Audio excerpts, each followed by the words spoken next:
I'm your host, Larry Marble. Neighbor, come on down that pecan tree line lane through the screen door, down the hallway into the kitchen. Let's talk about the things that are affecting agriculture this 24th day of August 2020. Man, how time flies. Hop Sing's going to cook us a chicken fried steak, some jalapeno gravy, some of Nanny's yeast rolls, and a cold cucumber salad, glass of iced tea, cup of coffee. That big old number 2 wash tub there on the floor by the kitchen table's full of soda water. You folks partake of as much or as little as you please. But first, let's do a week's worth of ag weather for a central location within Down on the Farm Country, which is the San Antonio area. Today, mostly sunny. 96 the high, 74 the low, 10% chance of moisture, 0% chance of moisture on Tuesday the 25th, 98 and 76. 20% on Wednesday the 26th, 99 and 78. Thursday the 27th, mostly sun, a cloud or two comes by, 98 and 78 with a 30% chance of moisture, maybe 2 or 3 points. Friday the 28th, mostly sunny, 101 and 78. Saturday the 29th, 178. Sunday the 30th, the last day of August, no, it's not, but it'll have a high of 96 and 79. And Monday the 31st will beach the last day of August, 99 and 79. And the first day of September, mostly sunny, 100 the high, 78 the low, and a 20% chance of moisture. Neighbor, there is a week's worth of ag weather for the smack dab center of our region. And neighbor, remember, you can take a look at the 14 affiliate stations that we have from Abilene all the way to Corpus Christi and Edna El Campo all the way over to Sonora and Ozona on our website, downonthefarmradio.com. You can also check out our livestock market operator reports and the daily programs that we send to stations like 680 AM KKYX. Neighbor, I want to remind you about my friends Stephen and Terry Lehman at Lehman Pipe and Cattle. They've got used sucker rod in 5/8, 3/4, 7/8, and 1 inch, and they've got used oil fill pipe, the #1 structural, straight, no holes, splits, or heavy scale, 2 3/8, 2 7/8, 3.5, 4.5, 5.5, 6 5/8, 7 5/8, 10 3/4, and 16 and 24 inch diameters. Also, from time to time, they see some #2 pipe available at a reduced price. Truckload discounts and delivery also available. They also have cattle guards. They make them from 10 foot wide to 30 foot wide, depending on the customer's needs and wants, with or without wings or cross gates. Also, the heavy-duty concrete beams to set them on. Stephen and Terry Lehman, Lehman Pipe and Cattle.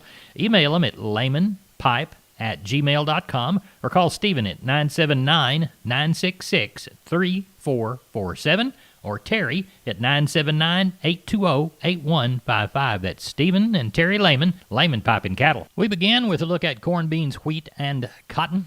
Corn higher overnight as December futures pick up where they left off Friday. From a technical perspective, corn futures look to have just completed a corrective wave of initial rally off the August lows. As we look at beans, firmer trade across the soy complex after a weaker open Sunday evening. November beans will try to close higher for the first time in 3 sessions. Wheat futures will call them mixed overnight, with Chicago and Kansas City higher, while Minneapolis post smaller numbers. December Kansas City was trying to close higher for the 4th session in a row. As we look toward cotton, we see that today we're looking for condition data. However, traders will be eyeing the 2 tropical depressions on the cusp of entering the Gulf of Mexico. It'll be the first time in 60 years they say that the 2 storms will be in the Gulf about the same time. Looks like Marco is going to fizzle out, get sheared off. Then it looks like Laura will probably come in someplace between New Orleans and the city of Houston and then go up and take a really hard curve back toward the Atlantic coast. Of course, as we look at it today, that all depends on how it comes out into the Gulf after it encounters those mountains on Cuba. Cotton traders are also watching for new U.S.-China reviews on Phase 1 trade. The original meeting was canceled, we know now, by President Trump. However, the treaty does require review. Neighbor, as we look toward livestock, we find out that the futures trade's expected to shift lower. Although triple-digit pressure developed Friday in anticipation of bearish cattle on feed numbers, the actual report was much more bearish than expected. This could create significant widespread pressure in both live and feeder cattle today. If nearby live futures break away from the recent support in October's contract, the potential for additional losses during late August is significant, with the additional support levels near that 106.50, while a move to 103 per hundredweight is possible. It is expected the most of the upcoming holiday buying needs to have been placed, creating an additional concern that the upward run in boxed beef values the last 2 weeks may be starting to fade. If beef values don't start eroding ahead and through the Labor Day holiday, additional underlying pressure may continue to develop in the live cattle futures as well as cash cattle. We're visiting with Scott Stanislav, technical agronomist for DeKalb, Asgrow, and Delta Pine. And Scott, you and I have been talking about crop conditions and issues here in South Texas all season long, and there definitely has not been a lack of things to talk about this year. Oh, no, there has not. It's been a busy year, and we've had some weather events that have hurt some things. We've had some really good crops in some areas. It's been all over the board. Well, Scott, this is our last update, so remind growers where they can go to find more information on DeKalb, Asgrow, and Delta Pine. Absolutely. Well, I'd point a grower to www.DeKalbAsgrowDeltaPine.com. There they can find product information, yield information as well as going to YouTube and looking at DeKalb, Asgrow, Delta Pine, East Texas, and Oklahoma. That's our YouTube channel, and hopefully we'll be posting some updates there. And I really just want to thank everybody for their support of the DeKalb, Asgrow, and Delta Pine brands. Scott Stanislav, technical agronomist for DeKalb, Asgrow, and Delta Pine here in South Texas. Neighbor, while I continue to work on today's program, you folks roll on over to the Texas Farm Bureau Radio News Desk and speak with Tom Nicoletti and today's edition of Texas News and Views. Tom, what's our topic? Meat Packer Investigation. I'm Tom Nicoletti with Prime Cuts on Texas News and Views from the Texas Farm Bureau Radio Network. The chairman and ranking member of the U.S. House Committee on Agriculture have asked the U.S. Department of Agriculture to address several issues in regards to the meatpacking industry in the United States. TFB Network's Jessica Domo has more. You're more than a rancher. You do what's right and trust others to do the same. That's the Texas way. Hi, I'm Pat McDowell, and we ranch near Shamrock, Texas. In 2019, your dollars helped the beef-loving Texans brand reach consumers nearly 300 million times. Efforts like the hit Hulu series BarbecQuest and successful advertising prove that your checkoff is working hard to keep beef in its strongest state. Find out more at TexasBeefCheckoff.com, funded by the Texas Beef Council. Earlier this month, the chairman of the U.S. House Committee on Agriculture, Congressman Colin Peterson of Minnesota, and ranking member Congressman Mike Conaway of Texas sent U.S. Secretary of Agriculture Sonny Perdue a letter asking USDA to address the vulnerability of the beef supply chain and the level of concentration in the industry. The letter requests that the Office of the Chief Economist engage policy research centers to address current issues and trends in cattle markets, including the structure of the industry, price discovery and methods to address deficiencies, price reporting, purchasing mandates, and barriers to entry into the meatpacking sector. Congressman Conaway joins us with more. The background, of course, is the turmoil in the cattle markets. They got started back with the Holcomb, Kansas fire, and then rolling into the disruption in supply chain with COVID in March, where the restaurants were closing and the whole industry had to reset. And then the illnesses with packers, employees, the impact that had on pricing. There's a lot of turmoil in the market, a lot of suspicions and a lot of information that may or may not be accurate in the general public. And we want to try to get as many facts on the table as we can, and having some experts look at it to ascertain that and put together a good kind of a soup to nuts report on the status of the cattle markets from start to finish seemed to be like a good idea to help address some of these things. First step should be to get the most facts you can to understand what's actually happening and whether there's anything going on that should not be going on, or if it's just normal supply and demand reactions that are going on. So the idea is to help everybody involved, packers and producers and everyone, to have as kind of a level playing field in terms of what's happening. On July 22nd, USDA released an update on its investigation into how a fire at a meatpacking facility in Holcomb, Kansas, and the coronavirus pandemic impacted the beef supply chain and the divide between boxed beef and fed cattle prices. The report that was released has some good information in it, but we're anxiously awaiting the investigation. It's kind of unusual for the USDA to announce that they had an investigation going on, but we'd like to see that investigation because the report obviously did not talk about any wrongdoing that might or might not have been going on. But we got a lot of people in the industry who think there may be some untoward things happening, and having the investigation completed and knowing whether or not anything that was done that was not fair would be important information, or that they couldn't find anything, that nothing was in fact done. So getting the investigation, that would be helpful. But yeah, it'll be along those same lines, but we'd expect it to be a broader report of the entire market chain, because the investigation really wouldn't talk about stresses and strains in the packer side of the business. Are there barriers to entry? Are there things that are going on that, as it related to consolidation, all those kind of questions that producers have would not be necessarily answered by the investigation or the study that was done. What we're asking for in our letter would reach to those kind of issues as well. That was U.S. Congressman Mike Conaway of Texas, ranking member of the U.S. House Committee on Agriculture. We'll have more with him on the next Prime Cuts. After my first car accident, I feared the biggest damage would be to my wallet. I expected a mountain of bills and a long, drawn-out process. But my Texas Farm Bureau insurance agent was there when I needed her and helped me get back on my feet and in my car in no time. Instead of a hassle, I got reassurance and a quick recovery.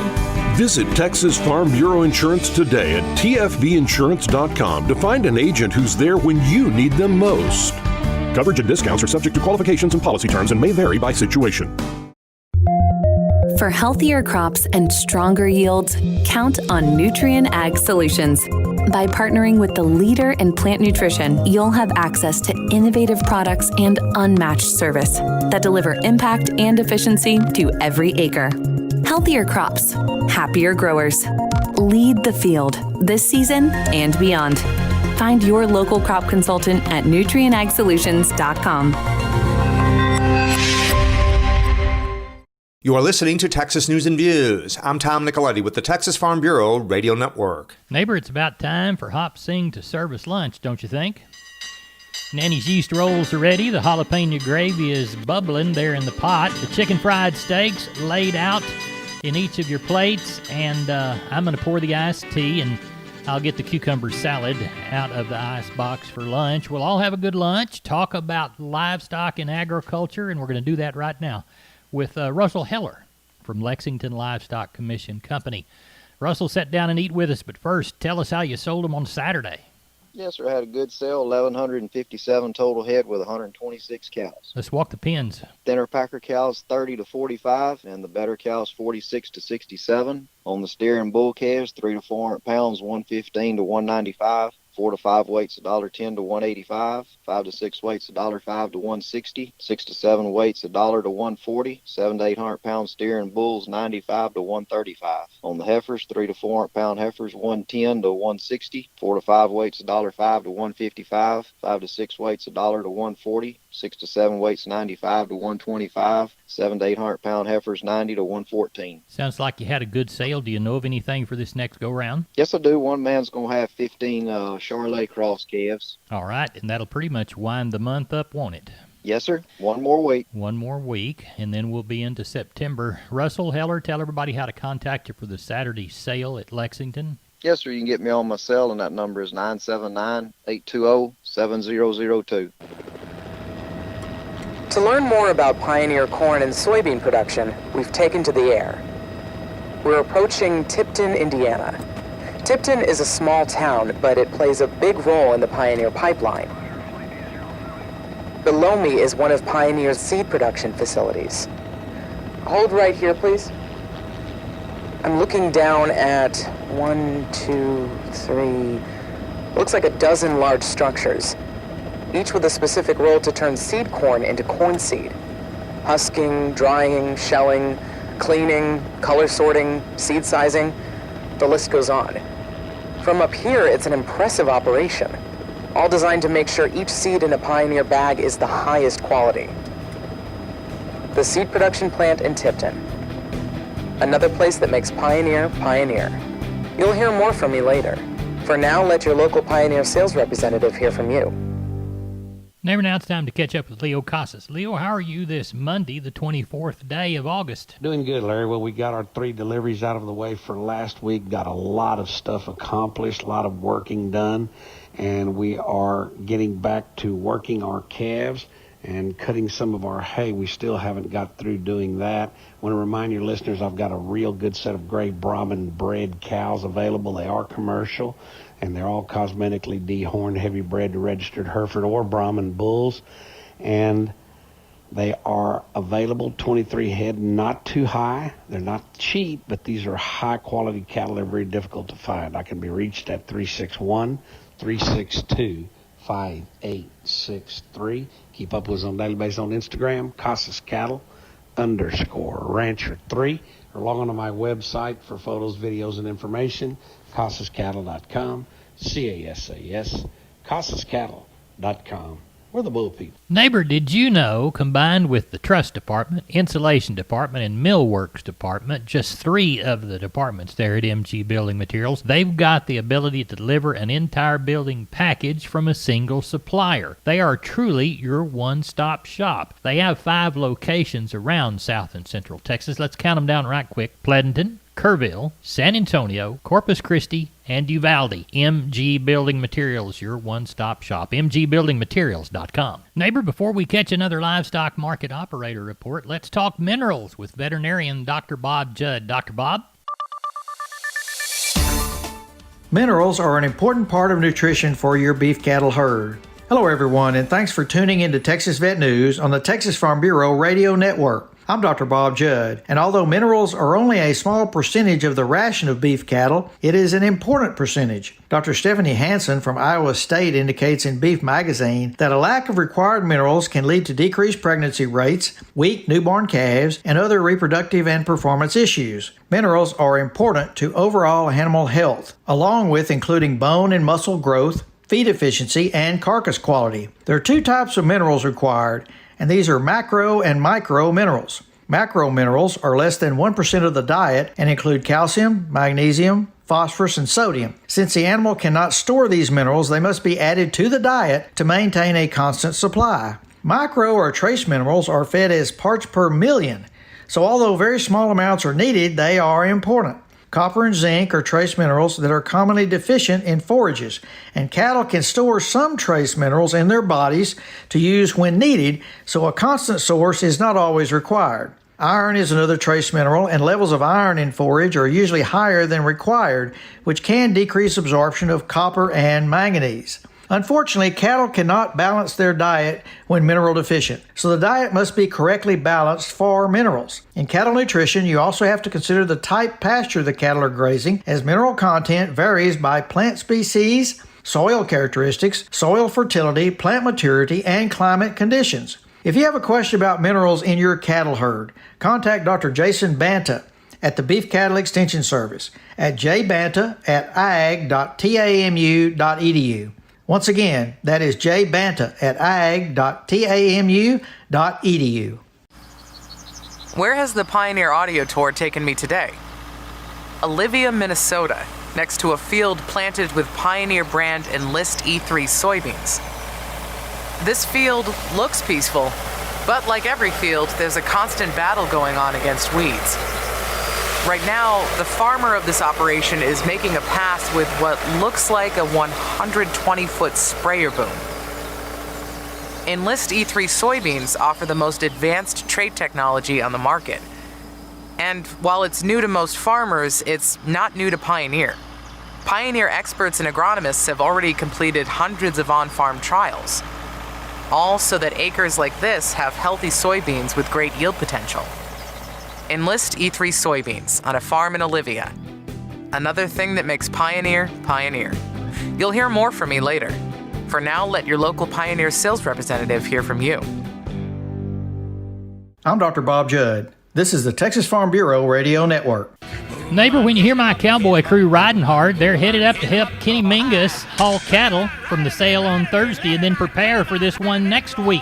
Kenny put them to work, but right now, tell us how you sold them. Well, it went good, Larry. We had a total of 2,535 cattle. Out of that mix, we had about 400 cows. When we got through with the cows and the pairs and the rannings, we lacked about 2,050 yearlings. So we had a full day. Good. Let's walk the pens. We'll start with the steers under 300, 162 to 215, 3 to 400 pound steers. 146 to 212. 400 to 500 pound steers $1.29 to $1.95, and over 535 to $1.57.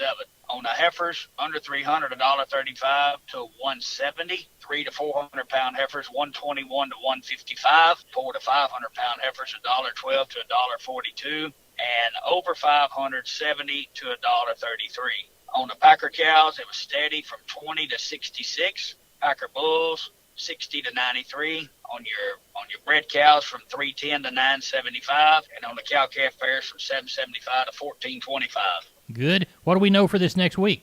Well, it's been a little quiet right now. It's early in the week, but I think, Larry, if we miss this rain like we're talking about, we might. I think we could be pretty large again, you know. Okay. I've been out sorting a few cattle for a customer, and he's having to get some off grass and things like that. So it's drying up pretty good around here. All right. Well, tell everybody how to get a hold of you for this Friday's sale. You bet. We'll be at the office from about 9 to 3, Monday through Wednesday. And you catch us there at 254-697-6697. We're available to receive cattle starting Thursday morning at 8 a.m. and Fridays at 7. Follow us on our webpage at MilamCountyLivestockAuction.com or catch us on Facebook. We appreciate it, and we'll talk with you Thursday evening. Sounds good, Larry. Neighbor, let's catch an updated look at commodity prices. December corn, $3.43, even money up 2.5. November beans, $9.05.5, up 3/4. December Kansas City hard red winter wheat down 8.5 at $4.48 1/4. December number 2 cotton up 143 at 65.71. October live cattle down 120 at 107.30. October feeder cattle down 312 at 141.15. October lean hogs up 97 at 55.22. September U.S. dollar index down 15 points at 93.22. October West Texas intermediate crude up 42 at 42.77. Neighbor, let's take a look at the grains courtesy of John Tuggle. Call 800-288-4453. Corpus area Milo in August, D's plus 175, 921. Houston, D's plus 200, 965. Progresso $8. Number 2 or better yellow corn through Corpus in August, September plus 40, 367. Houston, September plus 30, 357. Progresso 710. Hard red winter wheat through Corpus in August, September plus 80, 525 3/4. Houston, September plus $1, 545 3/4. Houston beans, August, September delivery, November less 15, 889 3/4. Placido, November less 60, 844 3/4. Let's call Texas cotton, 1,436 Bella, East Texas, 772 Bella, West Texas. Prices range from 58.23 to 60.73. Neighbor, looks to me like that's all the time we've got for this edition of Down on the Farm. I'm your host, Larry Marble.